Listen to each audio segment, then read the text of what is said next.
शुभ सकाळ सगळ्यांना। छान सकाळ सकाळची ग्रीनरी दाखवते। पहा किती सुंदर कैरा लागलाय। हापूस आंब्याचं झाड आहे आपल्या खिडकीतून दिसतंय। सकाळ सकाळ इतकं फ्रेश वाटत होतं ना बाहेर, म्हणून म्हटलं सगळ्यांना आपला नजारा दाखवावा। प्राजक्ता मन जिंकण्याची वाट या चॅनलमध्ये तुम्हा सर्वांचं खूप खूप स्वागत आहे। आणि आता कोकिळेचा पण गोड आवाज तुम्हाला ऐकवते। सकाळी सकाळी चहाची सिप घेता घेता ऐकायला इतकं सुंदर वाटतं ना। कोकिळेच्या गोड स्वरांनी आजच्या व्लॉगची सुरुवात करूया।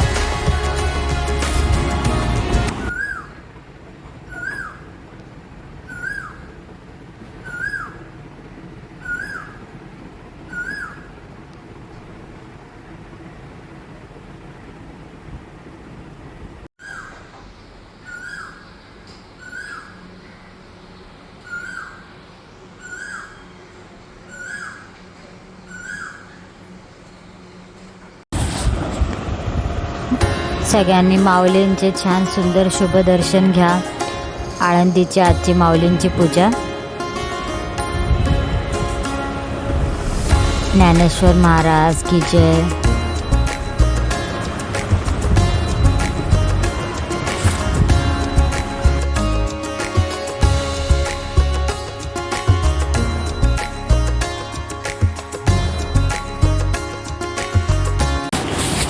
हॅलो फ्रेंड्स, प्राजक्ता मन जिंकण्याची वाट या चॅनलमध्ये तुम्हा सर्वांचं खूप खूप स्वागत आहे। शुभ संध्याकाळ सगळ्यांना। आज संध्याकाळचं रुटीन तुमच्याबरोबर शेअर करते आणि एक छान रेसिपी पण तुमच्याबरोबर शेअर करते। दोन आपण आता स्वयंपाकाला लागतो आहे, तर म्हटलं चला तुमच्याबरोबर पण त्या रेसिपी शेअर करते। दिवाबत्ती आता सगळ्या जस्ट करून झालं आहे आणि आता आपण आम्ही ज्या पद्धतीने करतो तशी पालकची भाजी करून दाखवणार आहे आणि दही राईस कसा करते मी तो पण तुम्हाला दाखवणार आहे। आणि एक मिरचीचं छान एकदम चटपट तसं तोंडी लावणं पण करायचं आहे, तर त्याला काय रेसिपी तुमच्याबरोबर मी आता शेअर करते।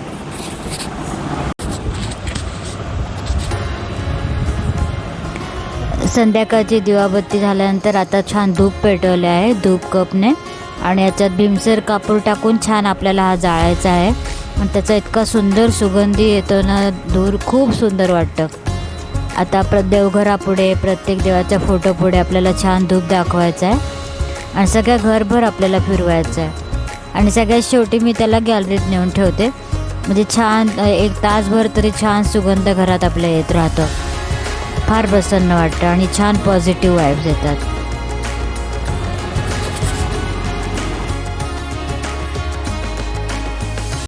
आणि फ्रेंड्स, आता या ज्या रेसिपी मी तुम्हाला दाखवते या शेवटपर्यंत नक्की व्यवस्थित बघा। अतिशय सोपं आहे करायला आणि तुम्ही पण करून पहा आणि मला नक्की कळवा कशा वाटतात ते। तर व्हिडिओ शेवटपर्यंत बघत राहा। आपण चालू करूया आता। सर्वप्रथम आपण पालकची भाजी करायला घेऊया। पालकची भाजी छान निवडून घ्यायची, धुवून मस्त बारीक चिरायची आणि पाणी नितळत जरा बाजूला ठेवून द्यायचे। अशी बारीक कापून घ्यायची आहे आणि मूग डाळ आपल्याला गरम पाण्यात थोडा एक 5 मिनटं ठेवायची आहे। थोडी बोट चेपी झाली की बंद करायची आहे, म्हणजे भाजी झटपट 5 मिनटात होते।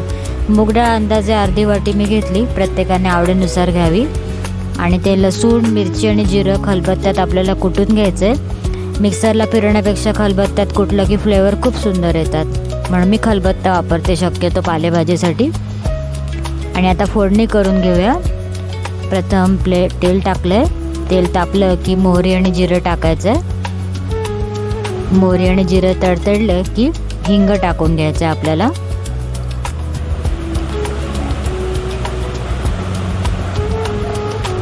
आता आपला लसूण मिरची जिऱ्याचा जो गोळा केला होता तो पण त्यात टाकायचा आहे फोडणीमध्ये। आणि हळद आणि धणे जिरे पूड पण टाकून छान परतून घ्यायचं आहे।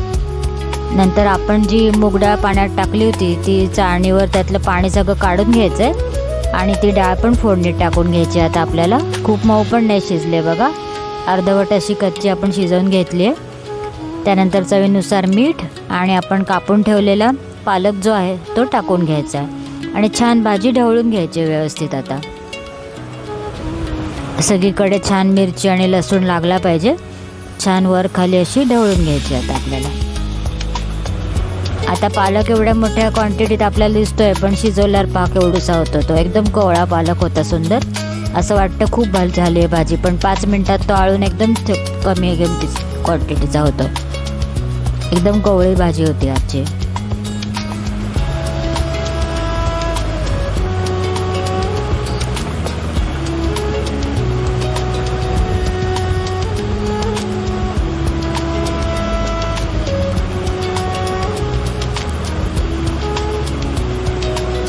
आता परतून झाल्यावर आपल्याला 5 मिनटं फक्त भाजीला वाफ द्यायची आहे. हे पहा आपली मस्त भाजी तयार झाली आहे. इकडे साईड बाय साईड माझी आमटी सुरू होती, फुलके पण सुरू होते. आता मी तुम्हाला पुढचा आपला पदार्थ दाखवते. तिखमिखलं म्हणतात त्याला, मिरचीचं तिखमिखलं. तर आपल्याला 4-5 लवंगी मिरच्या घ्यायच्या किंवा तुमच्याकडे ज्या मिरच्या अवेलेबल असतील त्या घ्या आणि अशा आपल्याला त्या गॅसवर भाजून घ्यायच्या आहे. चिमट्याचा वापर करायचा आहे म्हणजे चटका लागणार नाही.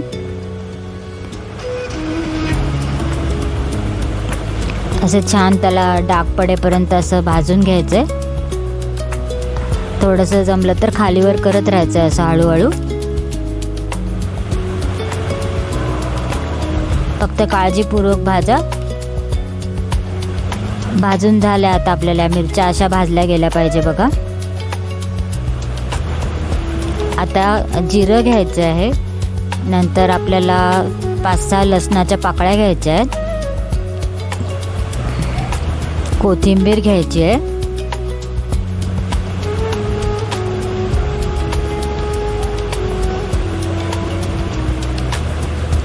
कोथिंबीर भरपूर घ्यायची छान. आणि आता हे सगळं मिश्रण आपल्याला खलबत्त्यात कुटून घ्यायचं आहे.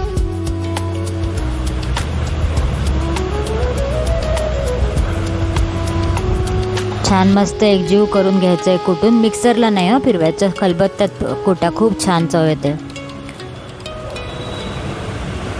आता कुटून झाल्यानंतर छान एका बाउलमध्ये काढायचं आणि त्याच्यामध्ये आपल्या आवडीनुसार दही मिक्स करायचं आहे. दही टाकून घेतलं आणि छान फेटून घ्यायचं दही. आता आपल्याला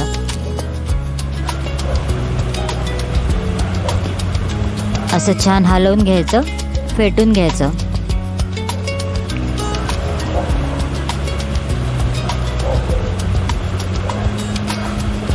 त्यानंतर आपल्या आवडीप्रमाणे याच्या याच्यात आपल्याला साखर आणि मीठ टाकायचं आणि पुन्हा एकदा छान सगळं हलवून घ्यायचं की आपलं चमचमीत आणि मस्त टेस्टी लागणारं तिखमिखलं तयार. हे भाकरीबरोबर, पोळीबरोबर, भाताबरोबर खूप सुंदर लागते चव. आणि फ्रीजमध्ये पण हे चांगले 5-6 दिवस टिकतं.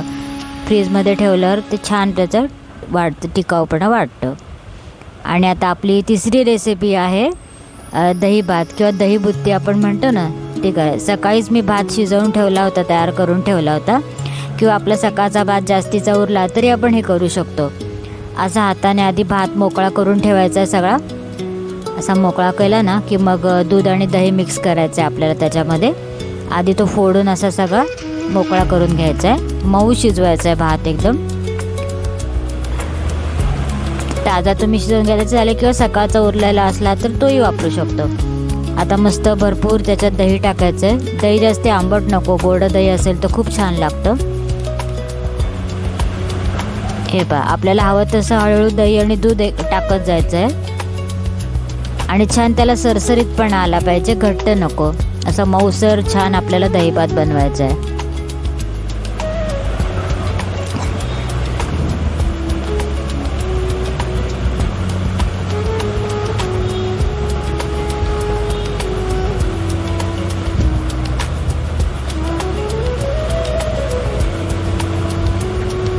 हे पहा आपल्या आवडीप्रमाणे आता साखर आणि मीठ टाकायचं आहे.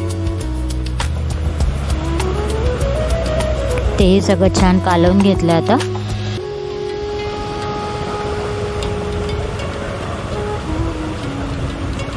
छान असा मऊ सरसरीत करायचा आहे भात. आता आपल्याला छानपैकी एक तडका करून घ्यायचा आहे. साजूक तूप घ्यायचं आहे, त्यात जिरं टाकायचं आहे, हिंग टाकायचं आहे आणि कढीपत्ता आणि मिरची टाकायची आहे. मिरची आपल्या चवीनुसार. आम्ही 2 मिरच्या घेतल्या आहे, त्याचे छोटे छोटे 4 तुकडे करून घेतले.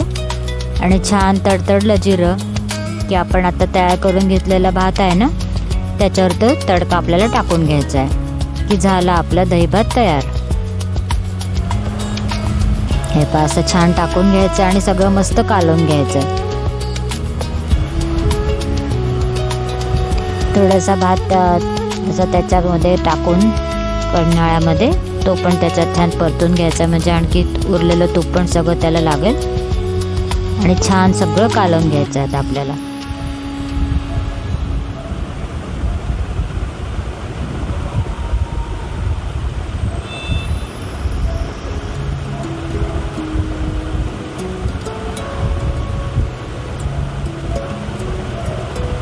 तर अशा रीतीने आपल्या तिन्ही रेसिपी तयार आहेत बघा. मस्त टेस्टी पालकची भाजी, मिरचीचं तिखमिखलं आणि दही बुत्ती किंवा दही राईस. तुम्ही पण नक्की करून बघा. दिसतंय की नाही टेम्पटिंग मस्त.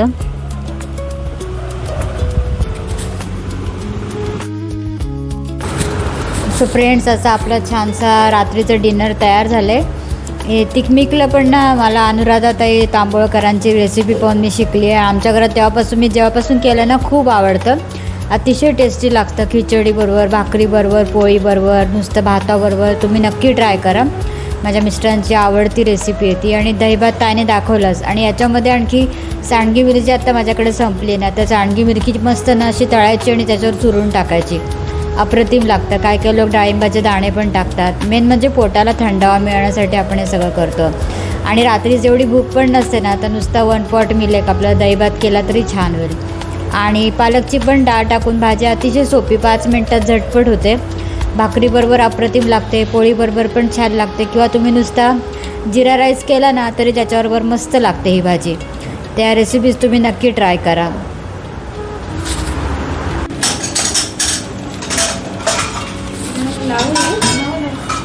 बाबांचे आवडते वडे पण आलेले आहेत. आम्ही नेहमी रेसिपी शूट करायची म्हटली की वडे येतातच.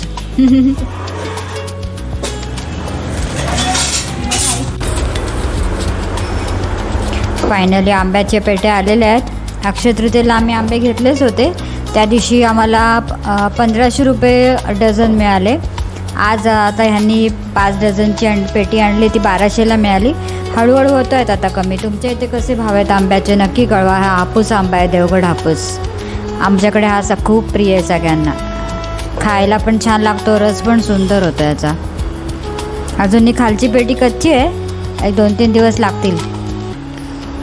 पण आंब्याचा मस्त मधुर वास येतो आहे घरात सगळीकडे. सो फ्रेंड्स, आत्ताच आमचं डिनर प्रिपरेशन झालं आहे. सगळ्या रेसिपी तुम्हाला कशा वाटल्या नक्की सांगा. आज छोटासाच ब्लॉग बनवला आहे. आज आम्ही घरी जाऊन जरा रेस्ट घेतली, कारण उन्हात फिरणं सध्या खूप मुश्किल होतं आहे. तर म्हटलं छानशा रेसिपी तुमच्याबरोबर आज शेअर करू. तर आजचा छोटासा व्लॉग तुम्हाला आवडला असेल तर लाईक करा, शेअर करा आणि सबस्क्राईब करा. उद्या भेटू फ्रेश नवीन व्लॉगमध्ये. तोपर्यंत सगळ्यांना बाय बाय, गुड नाईट.